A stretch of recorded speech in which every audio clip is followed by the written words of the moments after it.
% of the entire length of the Falcon 9 vehicle. The dark soot that you see around the lower part of the first stage are remnants from its previous launches. This particular booster has supported 10 previous missions, 5 previous Starlink missions, K-Milsat, CRS-21, Transporter 2, Transporter 3, and NASA's Demo 2 mission. As the name Falcon 9 suggests, attached to the bottom of the first stage are 9 Merlin or M1D engines. The 9 Merlin 1D engines accelerate the vehicle through the Earth's atmosphere and into various orbits in space. While we've taken payloads to different orbits around our planet, today's payload is going into low Earth orbit, or LEO. Although there is no universal standard, LEO typically refers to orbits that are less than 2,000 to 2,400 kilometers in altitude. Depending on the velocity, at a 2,000-kilometer circular orbit, an object in LEO can make a little over 11 orbits a day, almost a sunrise and a sunset every hour. Now, in addition to our Starlink constellation, the International Space Station and Hubble Space Telescope are both currently traveling in low Earth orbit. Now, moving up on the vehicle, we have the interstage. As you can see on your screen, the black carbon fiber interstage is a distinct black color because it is unpainted TPS, or thermal protection system. The interstage is mated to the Falcon 9 tanks in Hawthorne, typically stays mated until launch. Now, although this composite structure is officially part of the first stage, it connects to the first and second stages, as well as houses pneumatic pushers that allow stage separation during flight. The interstage also houses the Merlin vacuum engine, or MVAC engine, and though very similar to the Merlin 1D engines on the first stage, the MVAC engine has a larger nozzle that allows the second stage to perform better in the vacuum of space. It gives us a more efficient rocket engine that gets us better performance. Now, as you can see on your screen, the white portion of Falcon 9 above the black interstage is the second stage. After the first and second stages separate about 2.5 minutes into flight, the second stage will ignite its MVAC engine to carry the payload to its desired orbit. Following separation from the second stage, we will be attempting to recover the first stage for an 11th time on our drone ship, a shortfall of Gravitas, which you can see a live view from right there with the blue skies in the background. If successful, it will mark the 100th recovery of a Falcon 9 first stage and our 107th if you include Falcon Heavy. Above the second stage is the payload fairing. That's what you're seeing on your screen. That nose cone structure at the very top of the rocket protects the Starlink satellites until we reach space. Around 3 minutes into flight, once we've exited Earth's atmosphere, we will jettison the fairing halves and attempt to retrieve them once they return back to Earth. Now, we want to jettison the fairing halves as soon as we can, as the weight of the fairing decreases second stage performance. The fairing halves protecting our Starlink satellites today are flying for the third time. Just as we reuse Falcon 9 first stage, we recover and reuse our fairing halves, and we will be attempting to recover these halves again using our recovery vessel Doug today. Now, you may be able to hear some of the live rocket sounds from the launch pad. The pops and hissing sounds that you hear are from the propellant loading that started at the T-minus 35-minute mark. Now, our Falcon 9 vehicle uses 2 propellants, a refined form of kerosene called RP1, or Rocket Propellant 1, as the fuel, and LOX, or liquid oxygen, as an oxidizer. An oxidizer is a substance that a fuel requires in order to burn. The liquid oxygen is chilled well below its boiling point so that it has a much greater amount of mass per volume, basically so that we can load more of it into the rocket. In addition to these 2 propellants, we also use the chemical TTEB, or triethyl aluminum and triethyl borane, as the ignition source. Now, the combustion of RP1 and LOX make the rocket go or fly, but it's the TTEB that sets the match to the propellant mix. Now, it's just like a barbecue with charcoal and the oxygen air around it. Until you light a match to it, you won't have the flame to cook your food, or for our purposes, there's no liftoff.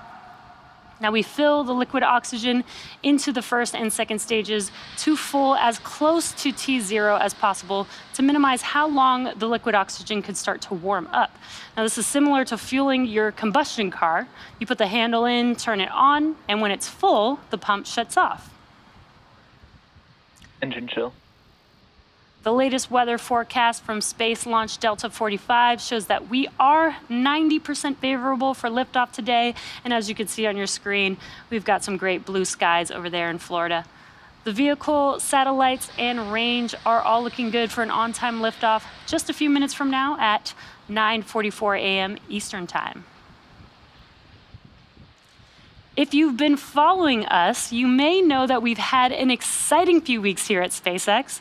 Just last week, Elon gave an update at our Starbase location on the latest progress with Starship. Starship is a fully reusable transportation system designed to carry both crew and cargo to Earth orbit, the Moon, Mars, and beyond. It will be the world's most powerful launch vehicle ever developed, with the ability to carry in excess of 100 metric tons to Earth orbit.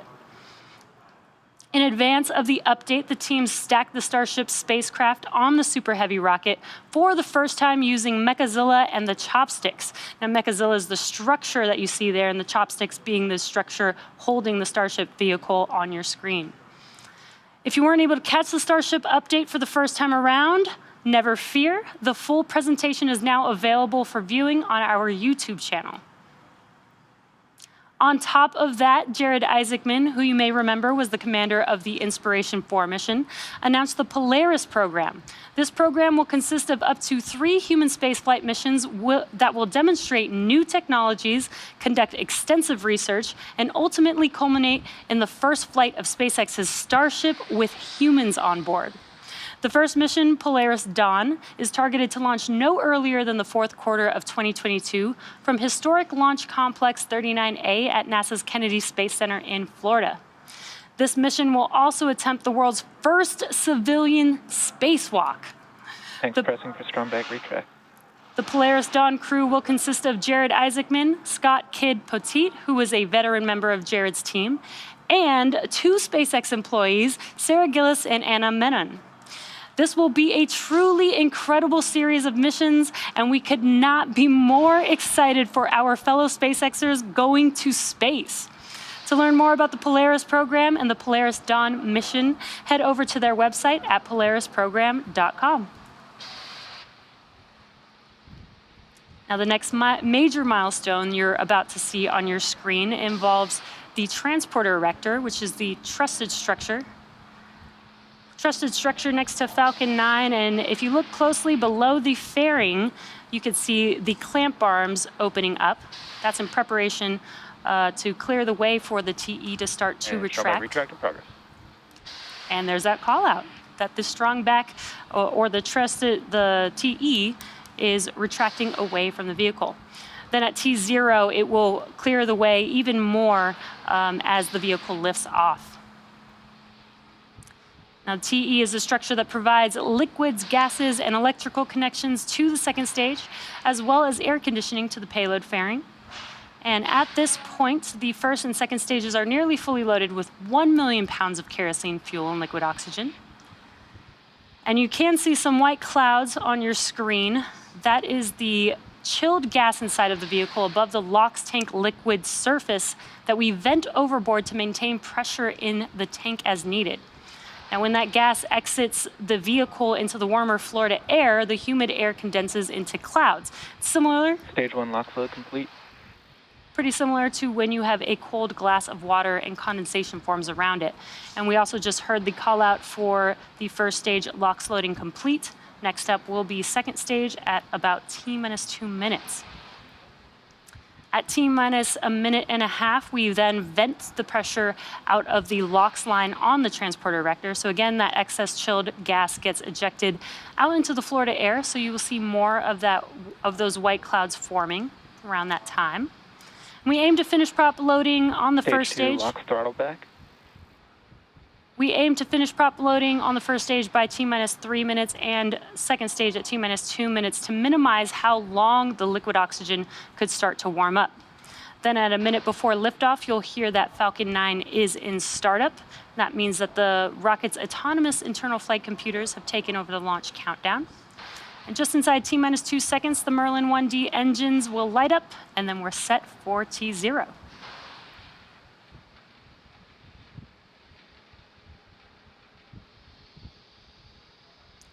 Just waiting for that call out for LOX load on second stage. Stage 2 LOX load complete. There it is. Now both first and second stage are fully loaded with propellant. The Starlink payload continues to be healthy, and the Falcon 9 team is tracking no issues on the vehicle. Weather is still looking amazing, and you can see the blue skies there on your screen. And the range is green for launch.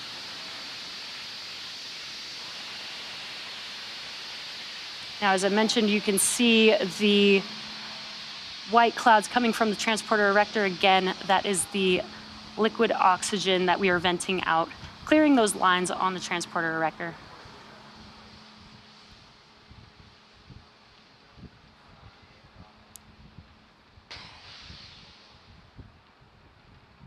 Falcon 9 is in startup.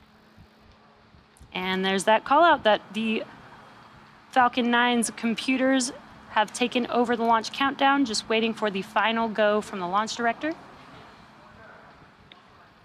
LD, go for launch. And all systems are now go for launch. So let's listen into the terminal count and watch as Falcon 9 takes our 46 Starlink satellites to space. T-minus 30 seconds.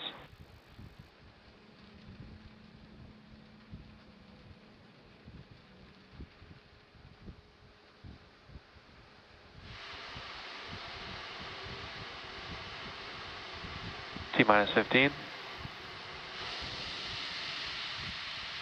T-minus 10, 9, 8, 7, 6, 5, 4, 3, 2, 1. Engines full power. Liftoff. Starlink 4-8.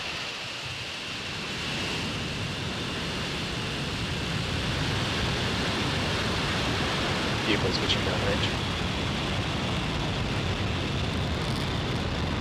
M1D chamber pressure is nominal.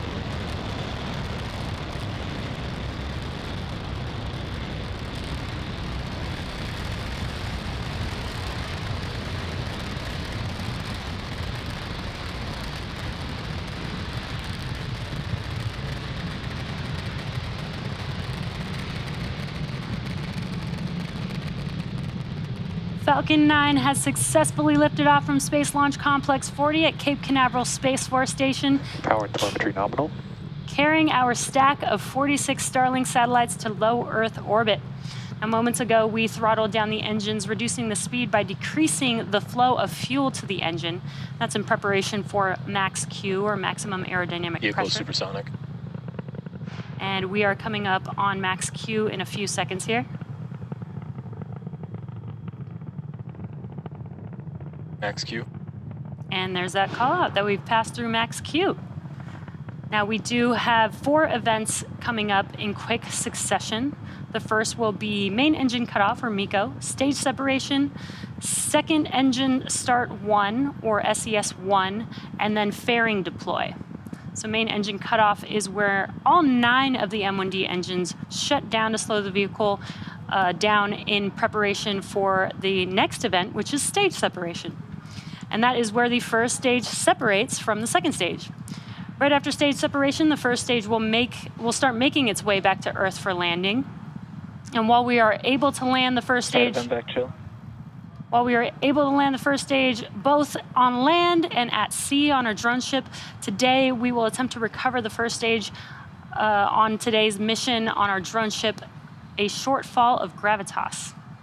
Now, while this is happening, stage 2 will continue on its journey with the third event, which is SES 1, or second stage engine start 1. That's where the MVAC engine lights up and propels the second stage along with the Starlink satellites to orbit. And just a few seconds after that, we'll have fairing deploy. MECO.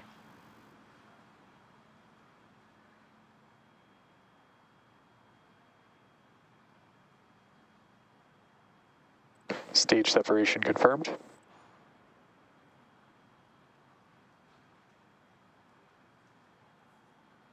MVAC ignition.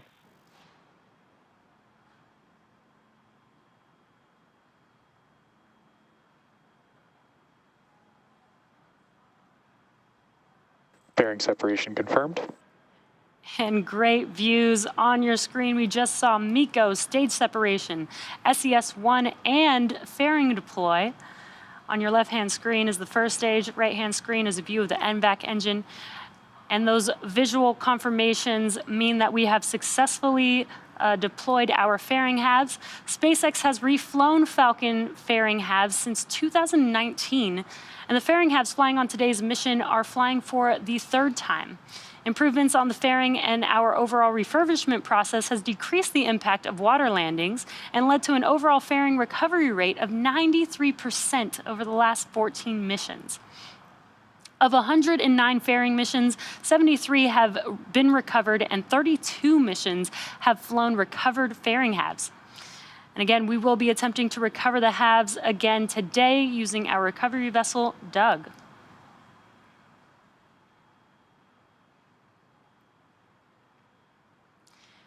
And some great views here as stage 2 heads towards its targeted drop-off orbit.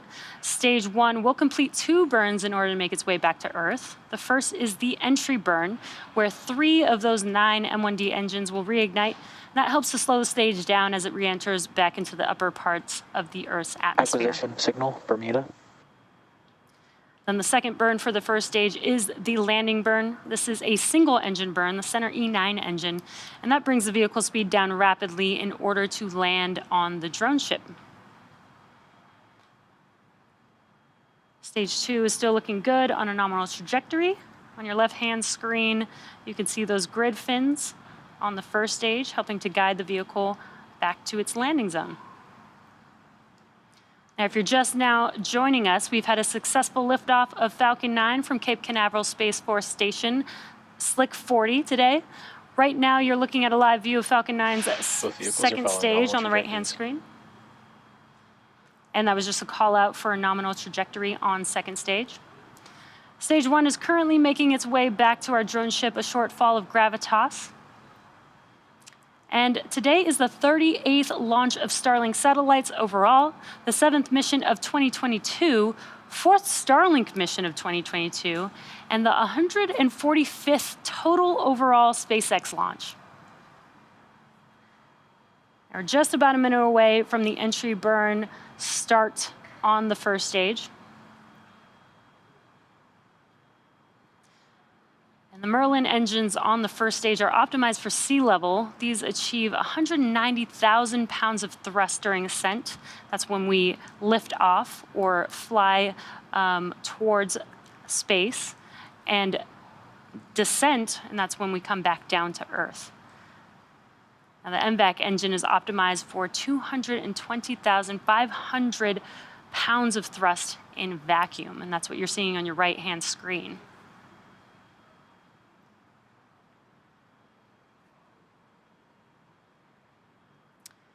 You can see those grid fins on your left-hand screen on the first stage. Falcon 9 is equipped with 4 hypersonic grid fins positioned near the top of the first stage. And stage 1 is using nothing but the grid fins for steering as it makes its way, as it makes its return back to Earth. That is until we light the center E9 engine. Then we can gimbal the engine to help guide the stage as it lands. Again, we're coming up on that entry burn here in a few seconds. Stage 1 FTS has safed. Stage 1 entry burn startup. We heard the call out, and you can visually see that Stage 2 FTS has safed. You can visually see that the entry burn has begun on the first stage. Stage 2 continues to follow a nominal trajectory. Great call outs on stage 2. Entry burn. Stage 1 entry burn shutdown. There it is. It's just a 20-second burn, and as you can see and heard, the entry burn has concluded. Next up will be the landing burn, and that'll be the final burn for the first stage as it returns back to Earth. Now, for those of you who follow along, you'll know that the soot on the rocket indicates it's been flown before. The rocket-grade kerosene, RP1, used to fuel a Falcon 9 is carbon-based, so when it burns, it generates that soot. And as you just saw with the entry burn, the Falcon 9 vehicle flies through its plume, and that's how it generates the soot onto the vehicle. We are just about 20 seconds or so away from that landing burn beginning on the first stage. And as we touch down, we will also have SECO 1, or second stage engine cutoff 1, on second stage. So we should hear some callouts for that as we are landing on a shortfall of gravitas today. Stage 1 landing burn.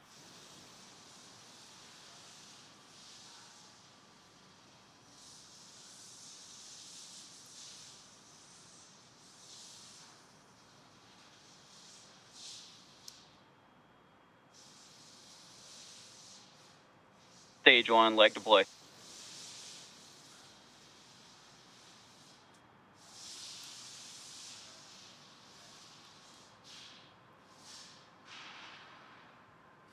Stage 1 landing confirmed. SECO 1.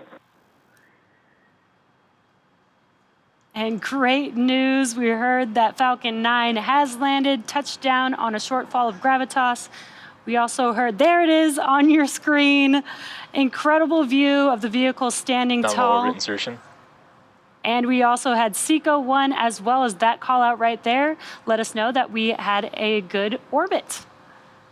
Great news overall. We are now awaiting the deployment of our 46 Starlink satellites, which is scheduled to occur about an hour from now. Now, as I mentioned before, we won't have live audio or visual confirmation of payload deployment due to lack of ground station coverage.